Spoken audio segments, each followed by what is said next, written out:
How long are you going to continue to tolerate these lower things? Are you going to continue to tolerate compromise and tolerate things that you know God is trying to pull you out of?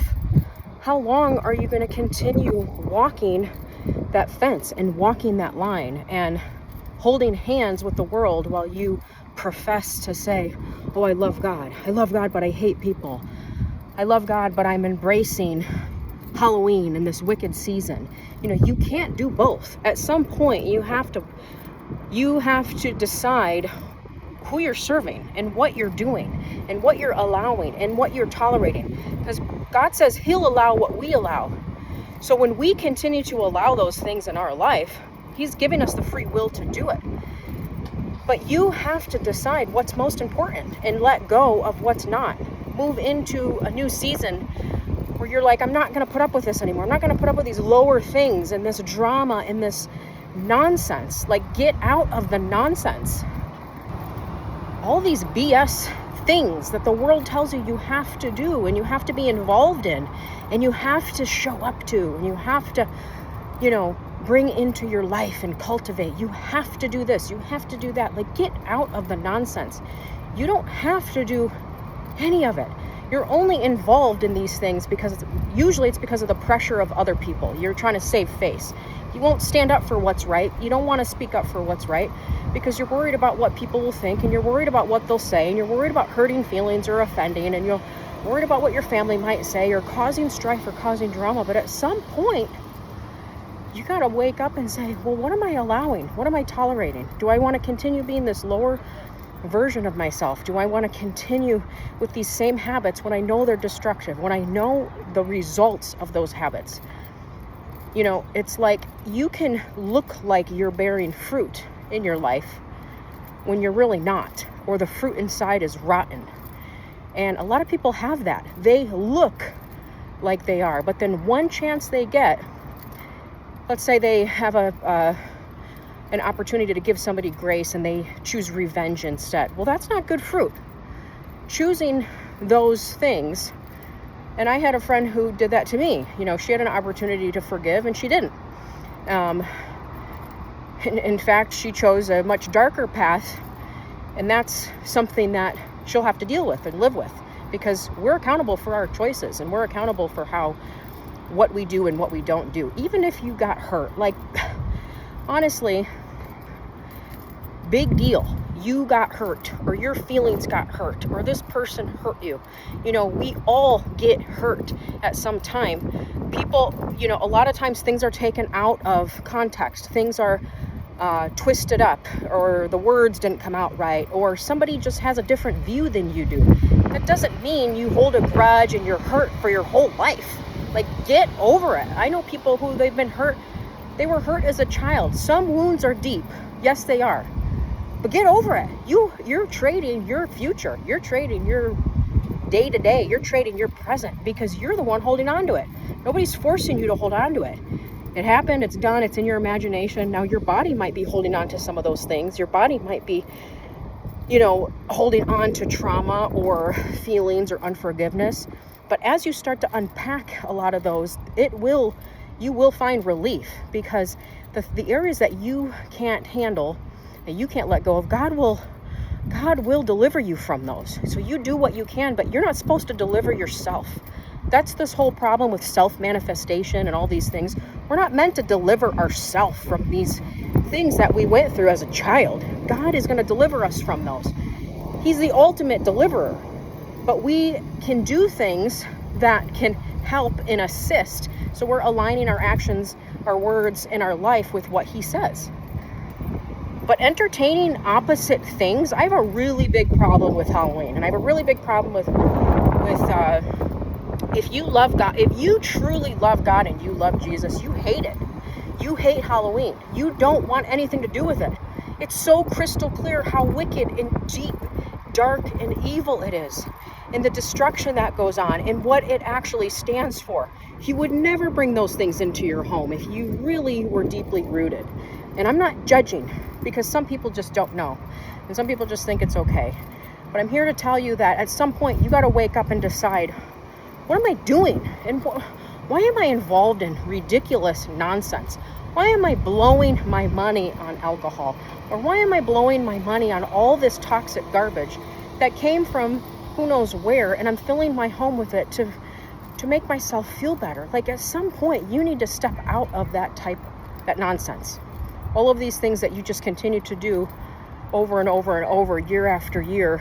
When are you gonna wake up and change? Not, oh, when everybody changes around me, when things change, when people change, when I get a house, when I get a job, when I go here, when I finish in school, when my kids are out of the house. No. When are you going to do it? Just regardless of all of those things, you have to do it. You have to do it to make the shift for things in your life to change. You cannot wait for things to change for you to change. Things change when you change. I mean, it's something that we always hear, like, oh, you have to change. Well, you do. When you change, things around you change, because it's like a ripple. You throw a stone in the water and then the ripple happens. You don't wait for the ripple and then throw the stone. The stone creates the ripple. The stone creates the change, the shift, it spreads out.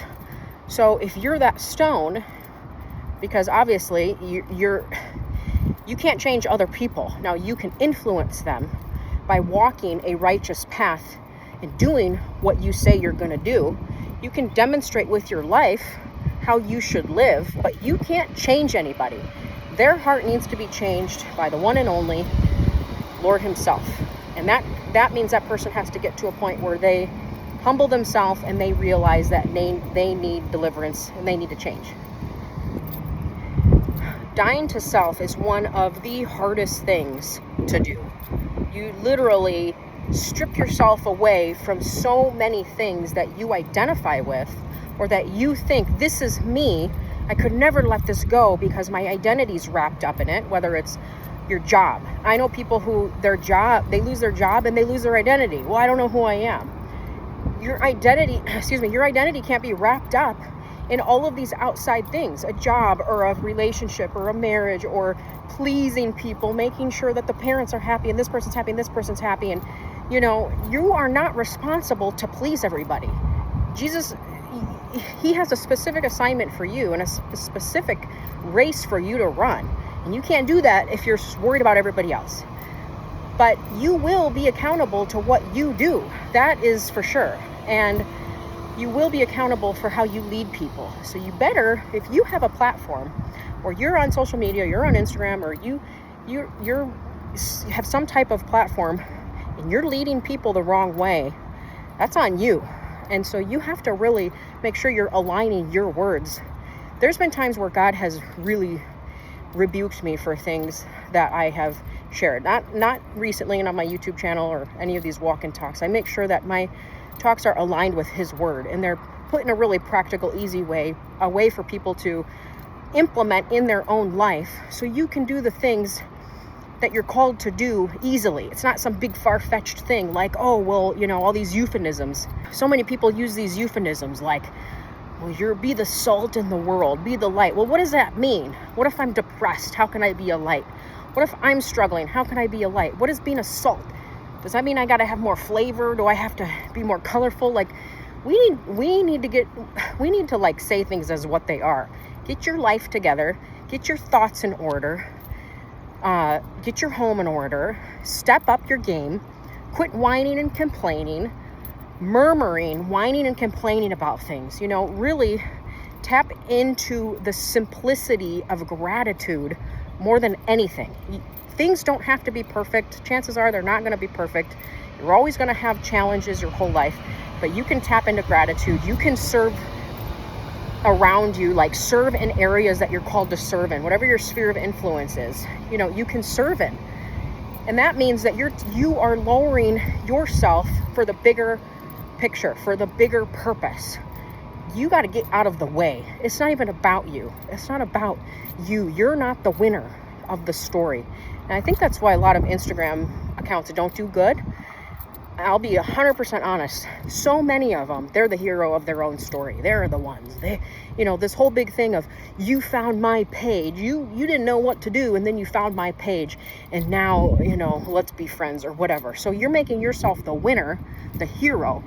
Well, you were in a design disaster. You suck at what you do. You don't know what direction to go in. And maybe they're not meaning it that way, but that's how it comes across. Like, you didn't know what to do, and then you found me, and I saved you. It's like, be a little bit more humble than that. You are the link between that person and their desire for a change in their life or their home or whatever.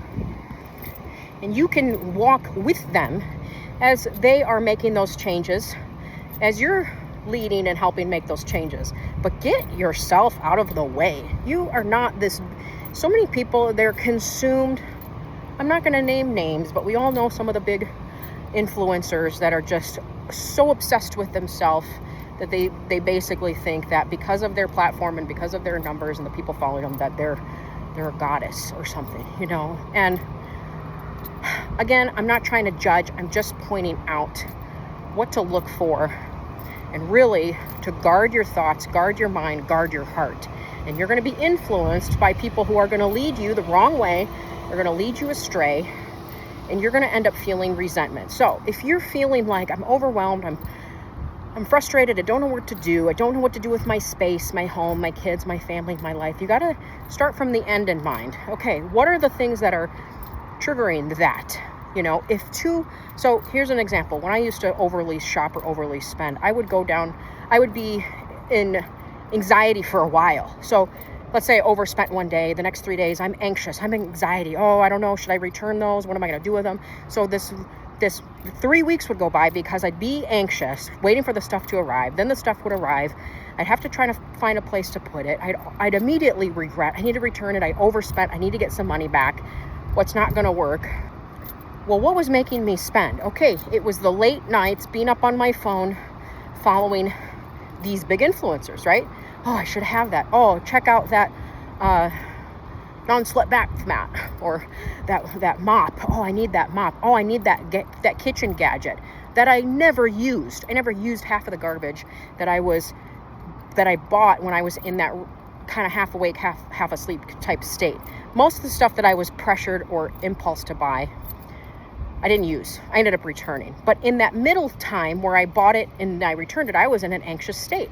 I was like, oh no. And you're trying to gain control then in other areas. Let's face it. You just spend a bunch of money. The next thing you're going to do is clean your house, right? You're getting your home in order because you just got something so out of order and you need to get something else in order. It's like you're trying to offset what you just did. So you have to be the one to say, okay, this is causing these results. I need to change this. So you start from the results. What are the results telling you? If you are overweight and your joints don't feel good, what are the results? What are you eating? Why are you eating that? And sometimes we have to make drastic changes, like physically move. Sometimes it's not, you have to leave the location that you're in. You need a fresh start, a new beginning. I really believe that environment can play a major role. And sometimes you need to downsize for a year. You need to pull back for a certain period of time so you can gain control and gain perspective and really just defuse, okay, I just moved out of this giant 4,000, 5,000 square foot house, and now I need to simplify for a year and focus on my health and my kids or my family or my spouse, or maybe you're single and you just need to focus on yourself, you and God. That's okay.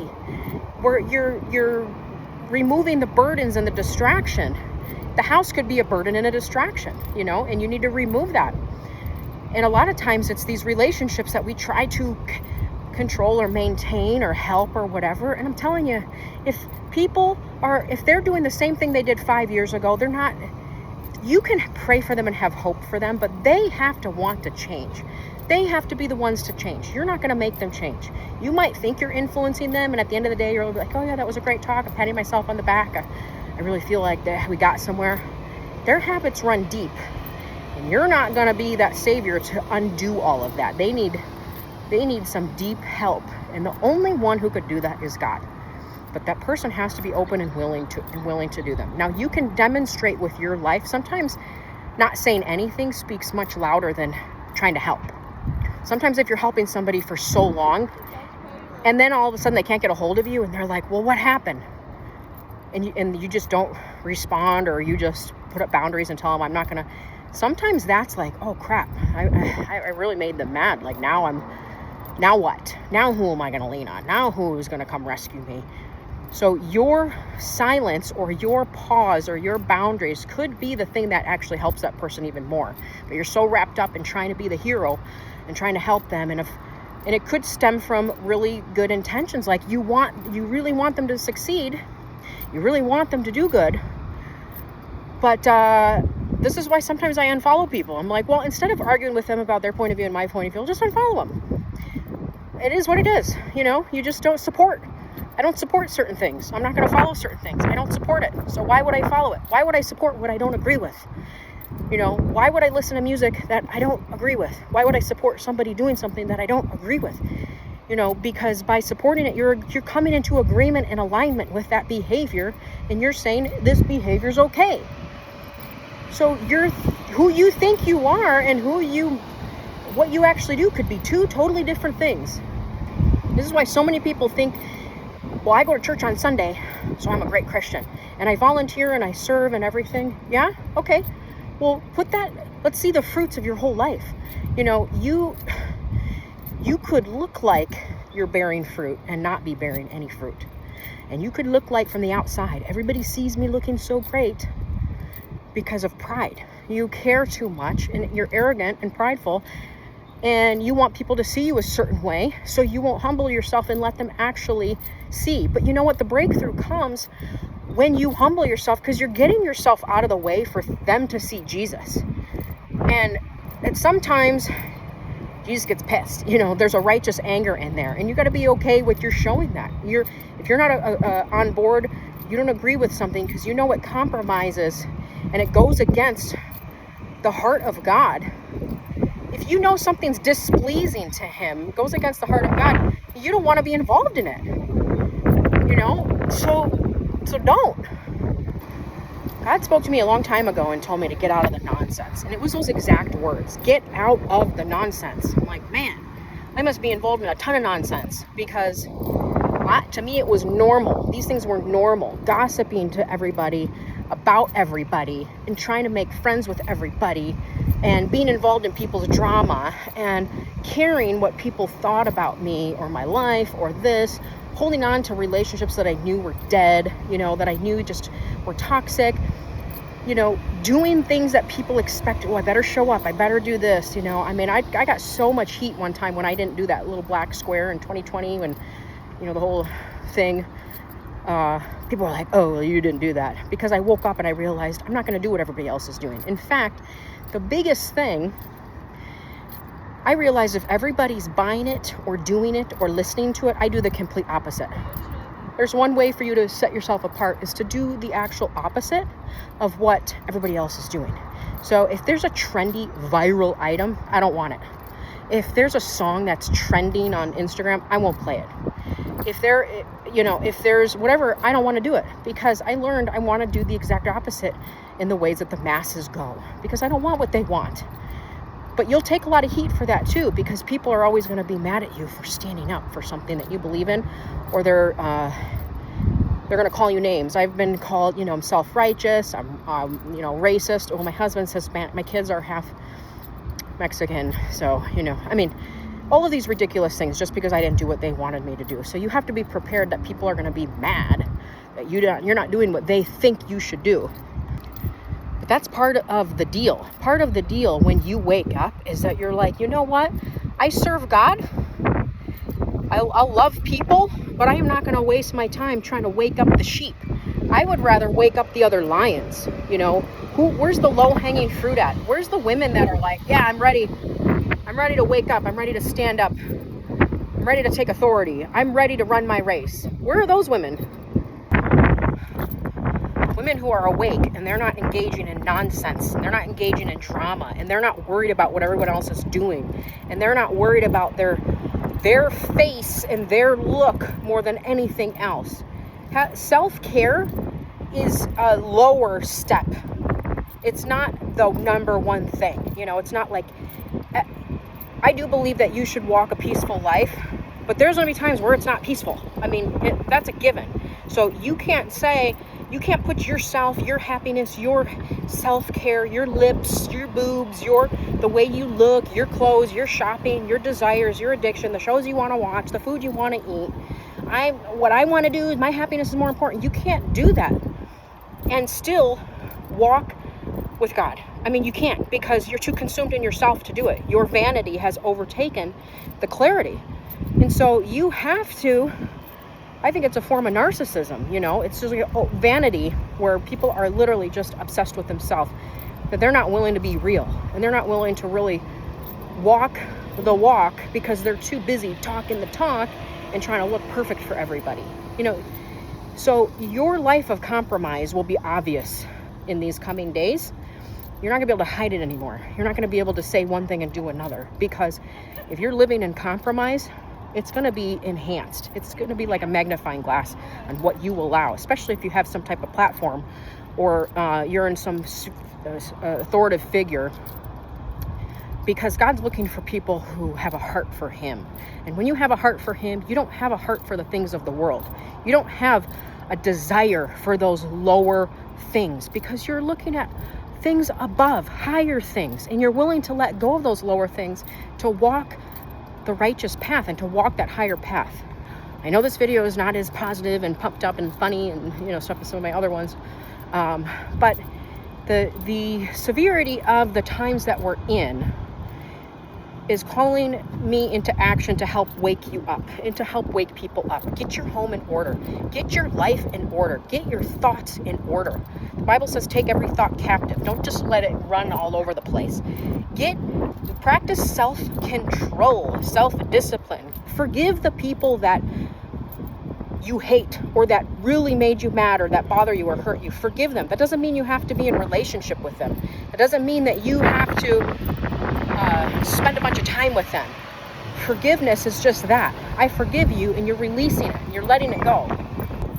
Walking with God also means that you can't take everybody with you. There's certain people that aren't meant to come into your future that may have been a part of your past that you have to let go, because they are going to be a boulder that you're going to be tripping over, and they're going to be a ball and chain, and they're going to slow you down from doing what God has for you to do.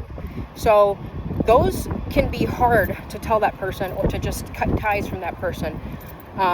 There can be some hurt feelings in that, but God needs people who are going to do the work, that they're willing to run the race, that they're willing to move forward, that they're not afraid of what people are going to say or think or whatever. And we're not in a time where we're going to be like, oh, we need to massage everybody's feelings. This isn't gentle parenting in your life. I'm not a gentle parenter to everybody around me.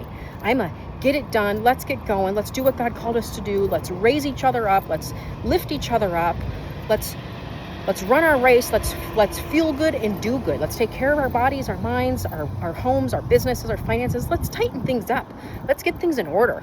Let's stop living like, oh, wherever nothing matters and we can just buy and do. And, there's like never-ending indulgence is what it's come down to. This never-ending greed and this never-ending indulgence. And I just need more and more and more. And if I eat more and I do more and I buy more and I shop more and I talk more and I watch more, I'm going to feel good. That's all a big fat lie. So I'm inviting you to take a pause and an inventory of where you're at in life and pivot.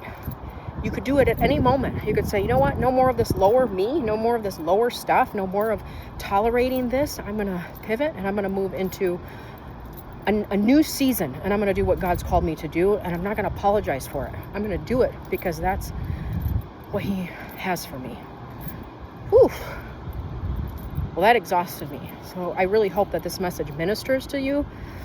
I really hope that it speaks to you and really shakes you up, wakes you up, and gets you moving in the direction that God has for you. So just pray on it. So we'll talk later.